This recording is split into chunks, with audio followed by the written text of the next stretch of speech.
Chapter 6. Make way for ducklings, or they will smack you upside the head. I'd seen some weird stuff in my life. I once watched a crowd of people wearing nothing but Speedos and Santa hats jog down Boylston in the middle of winter. I met a guy who could play the harmonica with his nose, a drum set with his feet, a guitar with his hands, and a xylophone with his butt at the same time. I knew a woman who had adopted a grocery cart and named it Clarence. Then there was the dude who claimed to be from the Alpha Centauri who had philosophical conversations with Canada geese. So, a well-dressed satanic male model who could melt cars? Well, why not? My brain just kind of expanded to accommodate the weirdness. The dark man waited, his hand outstretched. The air around him rippled with heat. About 100 foot down the span, a red line commuter train ground to a halt. The conductor gawked at the chaos in front of her. Two joggers tried to pull a guy from a half-crushed Prius.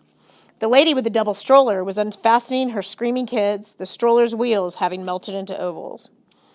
Standing next to her, instead of helping, one idiot held up his smartphone and tried to film the destruction. His hand was shaking so badly I doubted he was getting a very good picture. Now at my shoulder, Randolph said, "The sword, Magnus, use it." I got the uncomfortable impression of my big burly uncle was hiding behind me.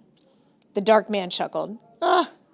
Professor Chase, I admire your persistence.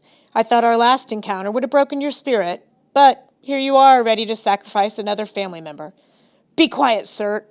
Randolph's voice was shrill. Magnus has the sword. Go back to the fires from whence you came. Sir didn't seem intimidated, though personally I found the word wince very intimidating. Fire Dude studied me like I was as barnacle-encrusted as the sword. Give it here, boy, or I will show you the power of Muspel. I will incinerate this bridge and everyone on it. Sir raised his arms. Flames slithered between his fingers. At his feet, the pavement bubbled. More windshields shattered. The train tracks groaned. The red line conductor yelled frantically into her walkie-talkie. The pedestrian with a smartphone fainted. The mom collapsed over the stroller, her kids still crying inside. Randolph grunted and staggered backward.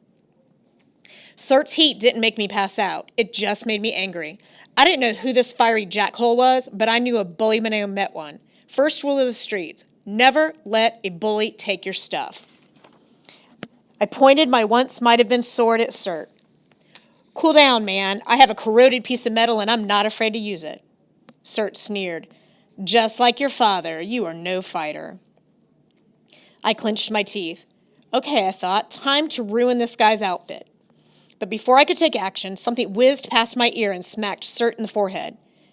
Had it been a real arrow, Sirt would have been in trouble. Fortunately for him, it was a plastic toy projectile with a pink heart for a point. A Valentines Day novelty, I guessed. It hit Sirt between the eyes with a cheerful squeak and fell to his feet and immediately promptly melted. Sirt blinked. He looked as confused as I was. Behind me, a familiar voice shouted, "Run, kid!" Charging up the bridge came my buddies Blitz and Hearth. Well, I say charging. That implies it was impressive. It really wasn't. For some reason, Blitz had donned a broad-brimmed hat and sunglasses along with his black trench coat. So he looked like a grungy, very short Italian priest. In his gloved hands, he wielded a fearsome wooden dowel with bright yellow traffic sign that read, "Make way for ducklings." Hearth's red-striped scarf trailed behind him like limp wings. He knocked another arrow in his pink-plastered Cupid's bow and fired at Sirt. Bless their demented little hearts. I understood where they'd gotten these ridiculous weapons, the toy store on Charles Street.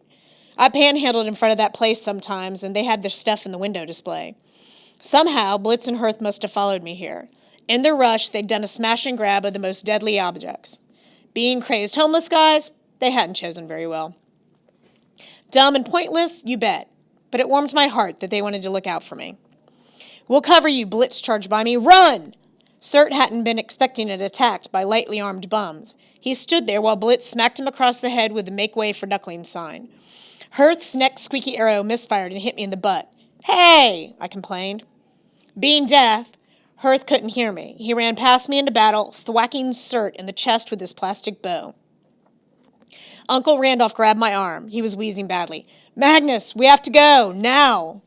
Maybe I should have run, but I stood there frozen, watching my only two friends attack the dark lord of fire with the cheap plastic toys. Finally, Sirt tired of the game. He backhanded Hearth and sent him flying across the pavement. He kicked Blitz in the chest so hard that the little guy stumbled backward and landed on his butt right in front of me. Enough! Surt extended his arm. From his open palm, fire spiraled and elongated until he was holding a curved sword made entirely of white flame. I am annoyed now. You will all die. God's galoshes, Blitz stammered. That's not just any fire giant. That's the black one.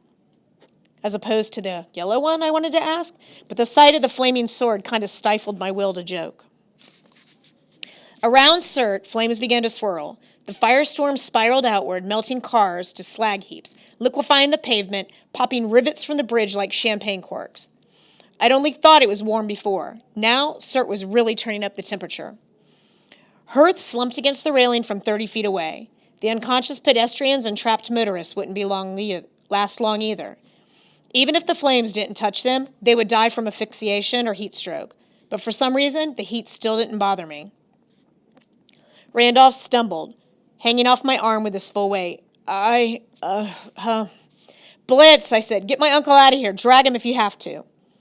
Blitz's sunglasses were steaming. The brim of his hat was beginning to smolder. Kid, you can't fight that guy. That's Surt, the black one himself. Yeah, you said that already. But Hearth and me, we're supposed to protect you. I wanted to snap. And you're doing a great job with the Make Way for Ducklings sign. But what could I expect from a couple of homeless dudes? They weren't exactly commandos. They were just my friends. There was no way I'd let them die defending me. And as for Uncle Randolph, I hardly knew the guy. I didn't much like him, but he was family. He said he couldn't stand to lose another family member. Yeah, well, neither could I. This time, I wasn't going to run away. Go, I told Blitz. I'll get Hearth. Somehow, Blitz managed to hold my uncle up. Together, they stumbled off. Surt laughed. The sword will be mine, boy. You cannot change fate. I will reduce your world to cinders. I turned to face him. You're starting to aggravate me. I have to kill you now. And I walked into the wall of flames.